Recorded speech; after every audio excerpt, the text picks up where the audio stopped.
Hi guys, Jay Knowlton here once again, and today I'm going to talk about cheating in Japan, but not the same reason that you think I might be, because a while ago, well, it happens quite often. People post these videos on TikTok, Instagram, YouTube, etc., about women or men who say that cheating, like for example, being with another person is fine. It's okay to cheat, or things like going to brothels or something like that. If you pay for the intimacy, then it's not cheating.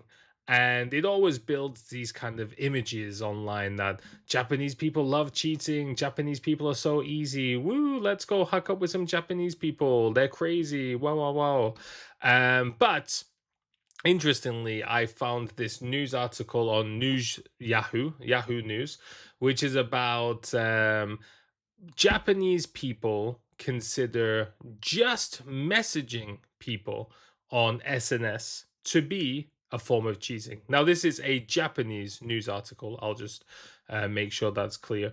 So, but it is funny because it says, my face is looking towards the news article. 70% of people consider messaging the opposite sex on SNS to be infidelity, unfaithful. But it does get quite funny because as you actually go into the article, it says they interviewed 1,000 people between the ages of 30 to 60. And then 73.6% of people considered signing up for a matching appity, as it's called in Japan, like a dating app, to be a form of cheating. Now, I don't want to sound too insulting and making people sound stupid here, but yes, I think it's pretty clear that if you sign up to a dating app, that the intention is there for you to cheat. Therefore, you have the right, I would say, to consider that cheating in a way because the intention is there. It's like when you see those kind of like PDF hunters and they get angry at people, even though they're using like what is it, like a coy decoy or something like that. Even though the person isn't actually messaging a child or agreeing to meet up with a child, they think they are. Therefore, the act, I guess, is still bad in practice. And this is also the same. So, if you're signing up to a dating app, the intention is you're going to try to find someone to date. But then it goes further. And this is where it gets a little bit wish washy and different from the title. Furthermore, 72.2% of people, so just a percent less, consider messaging somebody of the opposite sex on social media or a matching app to be cheating also. Now, this is where it gets a little bit, it gets a little bit silly because it lumps the dating apps and the SNS together. So I am sure that people aren't looking at the SNS and thinking that's the cheating part because it's been paired with a dating app. Then that would be the cheating part, I'm guessing, to match people on a dating app because you're there to look for dates. But it's funny that these kind of things come up because, I mean, just this would consider most people think cheating is, quite grounded. I don't even know if that's a good way of explaining it. Even just being on a dating app is considered cheating. So therefore, for those people to say that actually being with another person, if you pay for it, not cheating, it kind of mixes up what do people actually think. Now, what I think is we should just all be normal.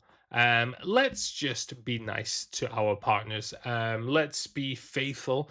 If you are not happy in your relationship, then the relationship should just be ended.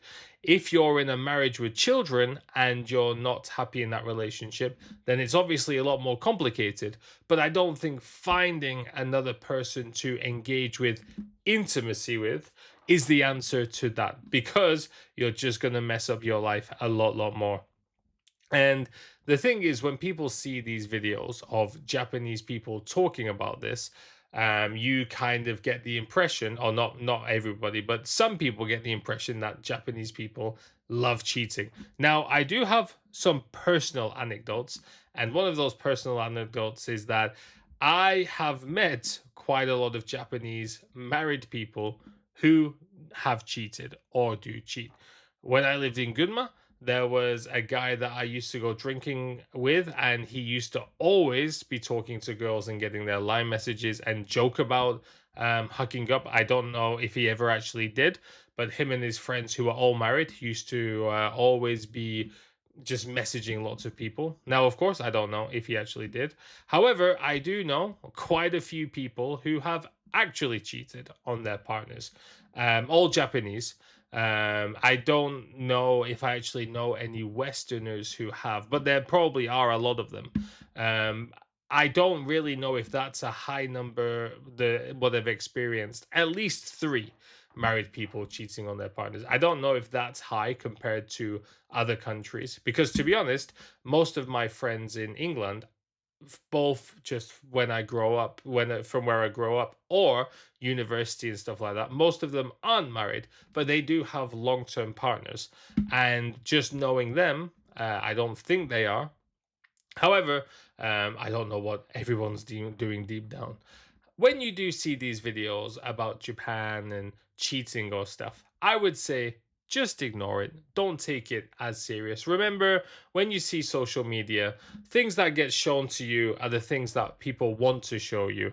They might interview 1,000 people on the street. 997 people might say cheating is bad. But of course, the three people who do say cheating is okay, that's the one that's going to get the most views and clipped the most. Therefore, they're the ones that are going to get used. Most adults are just normal adults. Try and surround yourself with good people. Of course, you never know what people are hiding. But I think if you get to know a person well enough before you get married, hopefully things will work out okay. But guys, that's it for today. Just a little bit of news that I saw about people considering just signing up for a dating app to be cheating and messaging the opposite sex online to be cheating too. What do you think? Please let me know in the comments, and I'll see you all next time. Bye.